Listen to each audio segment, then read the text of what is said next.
Timitipsohoktichis Adnurogasquia alii sictixerunt tibi deme. Mel Gibson's The Passion of the Christ 2 is officially happening, but it's shaping up to be pretty controversial. Back in 2004, the original The Passion of the Christ was a huge hit, especially among American evangelicals, and it made waves internationally too. The film, inspired mainly by the Gospel of John and mixing in some Catholic traditions and the visions of Anne Catherine Emmerich, got a lot of attention. Unfortunately, it also sparked controversy due to accusations of anti-Semitism, which were only amplified by Gibson's personal issues. Gibson has been talking about a sequel for a while now, so it's no surprise that he's finally taking the plunge. Given that the first film was such a big deal in Hollywood's biblical epic lineup, it makes sense he'd want to turn it into a bit of a franchise. The real question is whether he can recreate that success and win over the same audience that loved the first film.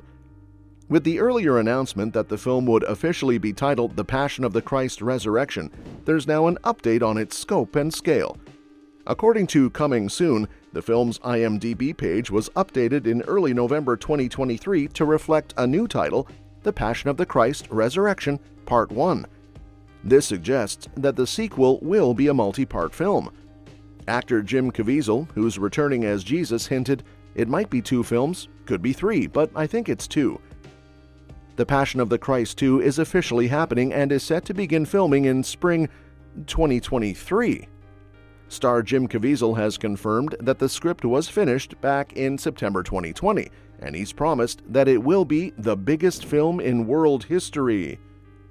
Mel Gibson is working on the script with Randall Wallace, who has shown a lot of enthusiasm for the project. Wallace shared back in 2016, "I always wanted to tell this story. The Passion is the beginning and there's a lot more story to tell. The evangelical community sees The Passion as the biggest movie ever out of Hollywood, and they think a sequel will be even bigger." One of the biggest updates for The Passion of the Christ Resurrection is that Jim Caviezel will be back as Jesus. Caviezel, known for his standout role in the first film, has since made a name for himself in various films and TV series like Outlander, The Prisoner, and Person of Interest. He even dipped his toes back into biblical epics with Paul, Apostle of Christ, where he played Luke alongside James Faulkner's Paul. Caviezel has been actively involved in the discussions around the sequel, talking about the script as early as 2020. Fans of the original film will be pleased to hear that a number of familiar faces from the 2004 movie are also set to return. Maia Morgenstern, who played Mary, Jesus' mother, is back in her pivotal role. Francesco DeVito, known for his role in The Man from U.N.C.L.E., will reprise his role as Peter, one of Jesus' most famous apostles. There are also strong rumors that Christo Gikov, who appeared in Memory of Me, will return as John, the gospel writer central to the first film. However, it's still unclear whether Monica Bellucci or Rosalinda Celentano will make a return as Magdalene and Satan respectively. Their possible return could add more depth to the continuation of the story, but nothing has been confirmed yet. The Passion of the Christ Resurrection seems like a fitting next step, given the core Christian belief in Jesus' death and resurrection. The first film ended with a brief glimpse of the resurrected Jesus, so naturally, a sequel would dive deeper into this pivotal event. However, reports suggest that the resurrection might not be the main focus of the sequel. Instead, it looks like the film will explore the 3 days between Jesus' death and resurrection, a period where many Christians believe Jesus descended into hell. The segment of Jesus' story, known as the harrowing of hell, is not extensively detailed in the Bible. It's a concept drawn from Catholic visionaries and theologians rather than direct scriptural accounts. Mary of Jesus of Agreda and Anne Catherine Emmerich, whose visions and writings have influenced many, describe this dramatic event. According to Emmerich, Jesus' descent into hell involved him breaking down its walls and confronting the devil, a scene that has sparked considerable debate among Christians due to its limited biblical basis. Given that the Passion of the Christ was known for incorporating elements beyond the strict biblical text, drawing from Catholic traditions and mystic visions, the sequel might continue in this vein. This approach could further stir controversy among various Christian denominations. While the first film was embraced by many for its intense portrayal of Jesus' suffering and sacrifice, focusing on the harrowing of hell, might be a tougher sell.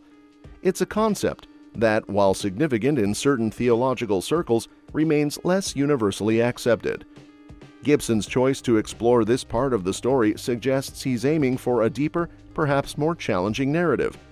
It's a bold move, considering the sensitive nature of religious interpretations and the diverse beliefs within the Christian community. The harrowing of hell, while dramatic, is a less familiar aspect of the Easter story for many believers. The idea of Jesus waging war against the devil in hell adds a layer of cosmic battle that might not resonate with everyone, especially those who prefer a more straightforward recounting of the resurrection. The decision to potentially focus on this event could also impact how the film is received. While some may appreciate the depth and dramatic flair, others might find it controversial or divisive. Gibson's previous film pushed boundaries with its portrayal of violence and suffering, and it seems the sequel might continue this trend by tackling complex theological concepts. Jim Caviezel recently shared more details about the upcoming sequel, The Passion of the Christ Resurrection, telling Breitbart News that it's set to be the biggest film in world history. Caviezel revealed he's read Mel Gibson's third draft of the script, indicating that Gibson is meticulously crafting the project.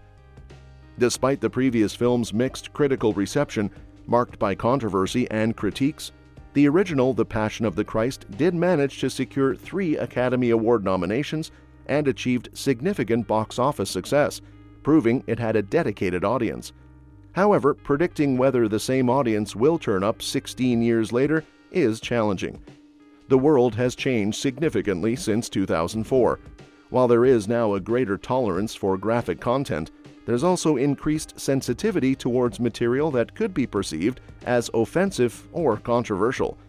This shift in societal attitudes raises questions about how a film like The Passion of the Christ Resurrection will be received today. Moreover, Mel Gibson himself remains a polarizing figure. Despite his recent film, Hacksaw Ridge, receiving 6 Academy Award nominations and winning 2, Gibson's reputation has been marred by his past legal issues and inflammatory remarks, including racist and anti-Semitic comments. This controversial history complicates his standing in Hollywood, making it uncertain whether he can regain the same level of industry support and audience reception he once enjoyed. As the sequel moves forward, the key challenge will be navigating these modern sensitivities while staying true to the film's ambitious scope. Whether The Passion of the Christ Resurrection can resonate with today's audiences and live up to Caviezel's grand predictions remains to be seen. And that wraps up today's video. If you want to stay updated on all the latest movie news, don't forget to hit that subscribe button and give us a thumbs up.